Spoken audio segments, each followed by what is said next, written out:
Oke, sekarang kita lanjutkan ke sub pokok bahasan kedua, yaitu sampling error. Jadi apa sih sampling error itu? Dari namanya aja berarti ini adalah error yang disebabkan dari sampel kita ya terhadap data aktual populasinya. Jadi di sini misalnya kita punya nih population parameternya apa? Misalnya rata-rata populasi. Nah, kemudian kita bandingkan dengan rata-rata sampel kita. Jadi perbandingan dua parameter yang sama tersebut dari sampel ke populasi.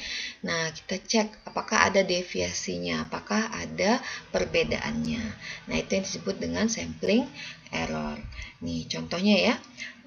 Refer to the example. Jadi mengacu kepada contoh kita tentang jumlah ini kamar yang tersewa di Foxtrot Inn di North Carolina. Ini populationnya adalah jumlah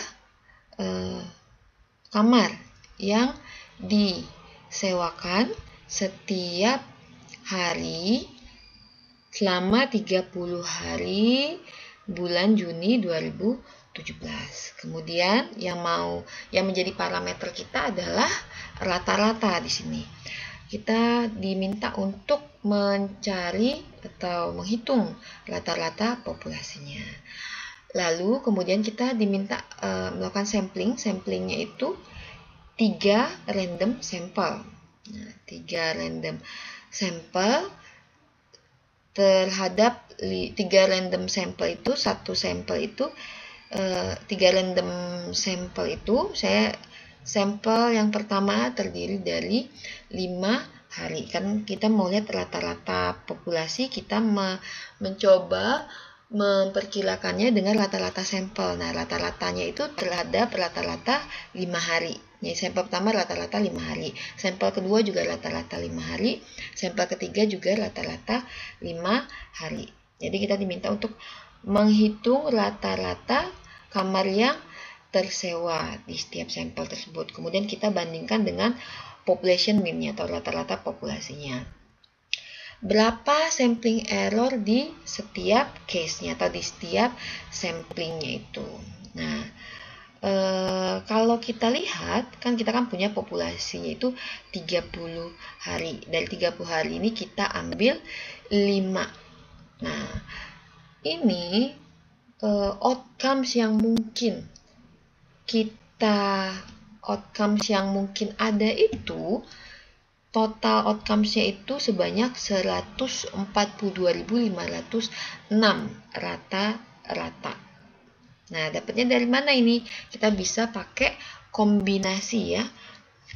Kombinasi dari 30 C5 karena kita tidak memperhatikan urutannya di sini. Jadi hari apa dulu yang tanggal berapa dulu yang tersewa kita nggak penting. Yang penting di sampling pertama ada 5 hari. Nah, 5 hari itu boleh diacak urutannya, nggak perlu harus dibedakan. Misalnya sampling pertama itu kita ketemu hari ke-1, 4, 11, 18, 25.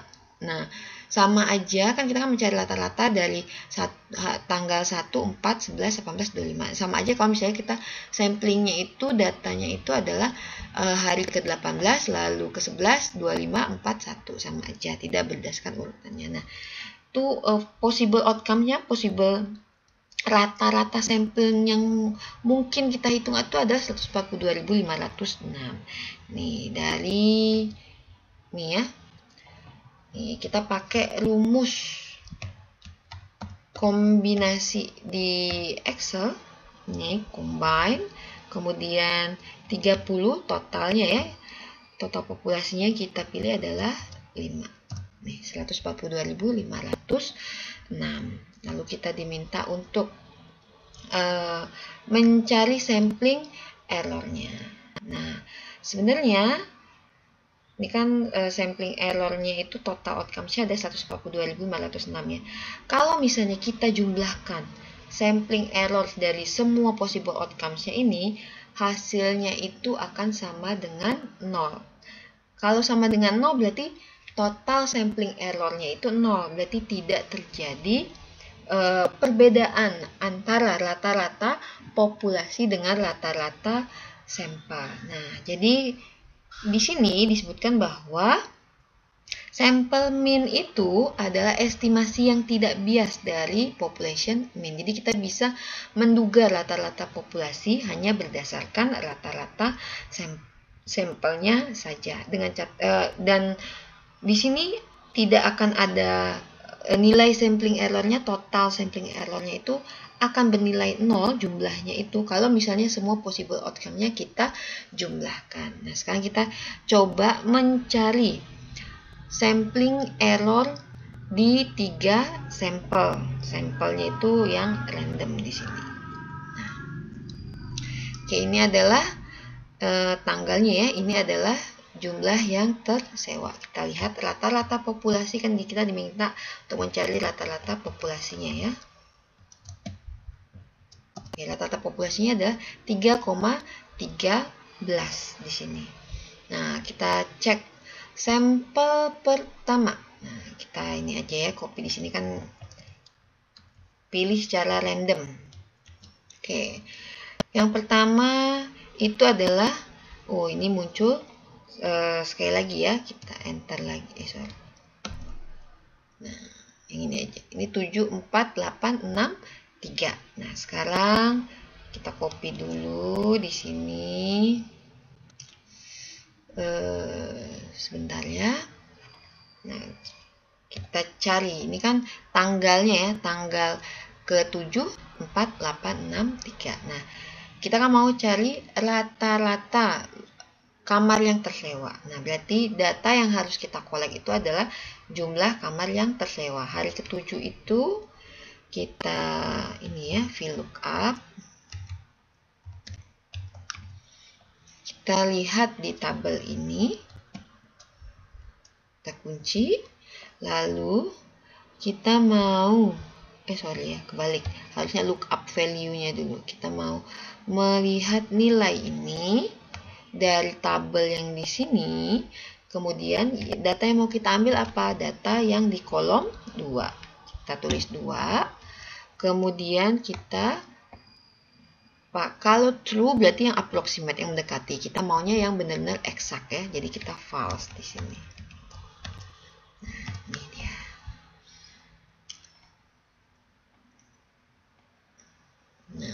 Nah, di sini berarti sampel pertama itu rata-ratanya sampel pertama itu misalnya kita mau pakai tanggal ini adalah datanya. Ini kita copy paste ke samping. Ini berarti kita kunci dulu ya D-nya, karena kan kolom D-nya tidak berubah di sini.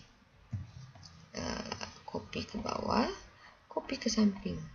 Oke, nah di sini supaya dia tidak berubah-berubah terus, karena kan ini kan nilainya akan berubah terus nih setiap kita enter nih. Kita copy paste value. Nah, ini kan berubah lagi kan? Ini juga kita paste value di sini. Nah, ini juga misalnya kita tambahkan di sini sampel lainnya. Nah, kita cari nih rata-ratanya.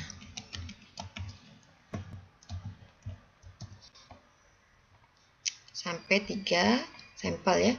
Sampling errornya gimana? Sampling errornya berarti selisih antara sampel mean dengan population mean di sini. Ini population mean-nya kita kunci. Oke, nah ini.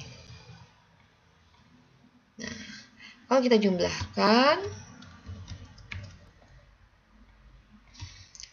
sampling errornya adalah 0,6.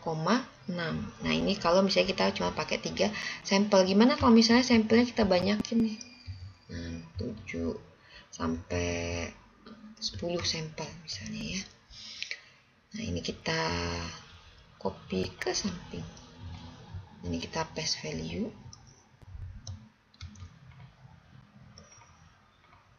Ini juga kita paste value.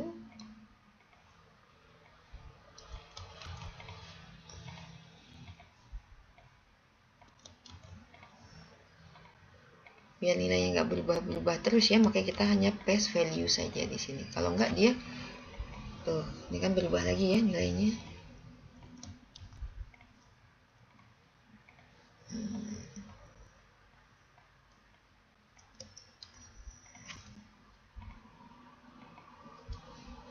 Nah, ini kalau kita cek berapa sekarang jumlah sampel errornya. Nah, ini sampel errornya sekarang menjadi minus 1,73.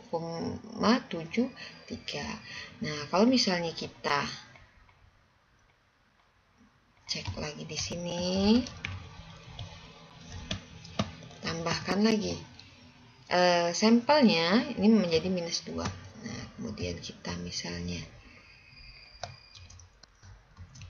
minus 1, kita rubah lagi, ini kan selalu berubah ya. Misalnya kita mau lihat mungkin nggak sih dia mendekati 0,